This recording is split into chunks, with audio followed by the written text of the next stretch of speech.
அனைவருக்கும் வணக்கம். நான் ரமாவின் சமையல்லையே இங்கிலீஷ் பற்றி போடலான்னு இருக்கேன். நான் இங்கிலீஷ் டீச்சராக ஒர்க் பண்ணதுனால நான் அதை இதில் போட்டால் விரும்புகிறவங்களுக்கும் ஸ்டூடெண்ட்ஸுக்கும் யூஸ்ஃபுல்லாக இருக்கும் அப்படின்ற தாட்டில் இதை செய்கிறேன். நாம் மீ அண்ட் ஐ யூசேஜ் பற்றி பார்க்கலாம். நானும் என் பெண்ணும் வாக்கிங் போனோம். இதை சொல்லும்போது my daughter and I went for a walk அப்படி சொல்லணும். my daughter and me went for a walkன்னு சொல்லக்கூடாது. மீங்கிறது ஒரு பொசசிவ் ப்ரோனவுன். அது ஒரு வேர்புக்கு ஆப்ஜெக்டாக வருமே தவிர நவுனாக வராது.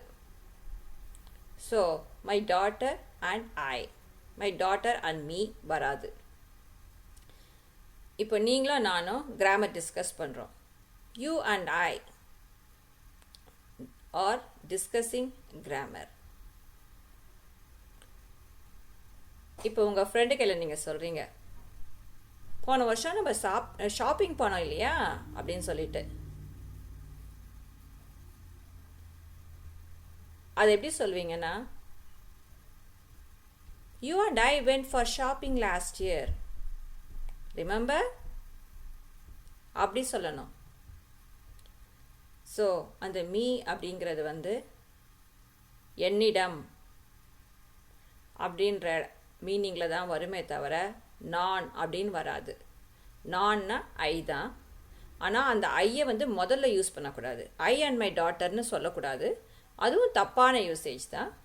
My daughter and I, my friend and I, my husband and I, my wife and I, அது மாதிரி my son and I, அது மாதிரி தான் உபயோகப்படுத்தணுமே தவிர முதல்ல ஐயை யூஸ் பண்ணிவிட்டு அதுக்கப்புறம் மற்றவங்கள சொல்லக்கூடாது. அந்த மீங்கிறது இந்த இடத்துல வரவே கூடாது. அது பொசசிவ் ப்ரோனவுன். உங்களுக்கு இந்த இன்ஃபர்மேஷன் யூஸ்ஃபுல்லாக இருக்கும் நம்புகிறேன். ஐ அண்ட் மீ ரெண்டுத்துக்கும் உள்ள வித்தியாசத்தை நம்ம இப்போ பார்த்தோம்.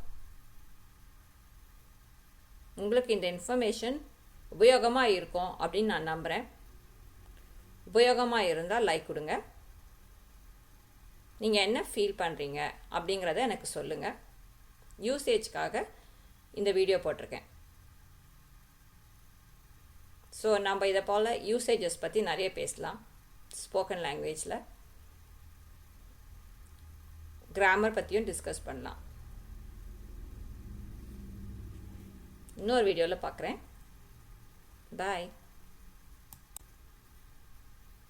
தேங்க்யூ ஃபார் வாட்சிங் அண்ட் லிஸ்னிங்.